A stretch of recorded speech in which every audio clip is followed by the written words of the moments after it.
So hello guys, good morning. I want to show you a quick tour of my car camping lifestyle bay. So wala to siyang edit ngayon bay, wala to siyang hipos ngayon, but basically nandito lahat is all I need to survive and to live and to thrive by peacefully. So yung mga importante ko na stuff na setup ko is basically my EcoFlow power station by. This is almost 1,000 watts hours of battery. So basically, importante to sa akin because now I have the Starlink by connected. Pasensyahan nyo lang yung mga shorts ko dyan.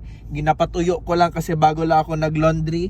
And then I have my Starlink by. So basically, we can go live almost everywhere as long as makita natin ang sky.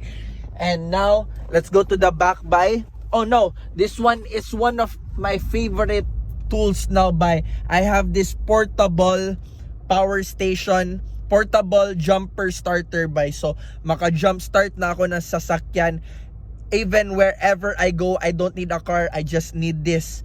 And I can only charge this through my power station as well. So basically by anytime hindi na ako pwede ma-dead battery anywhere.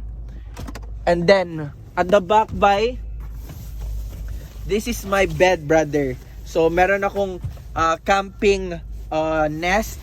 This one I use this outside in nature, but in my car I can also higda with this.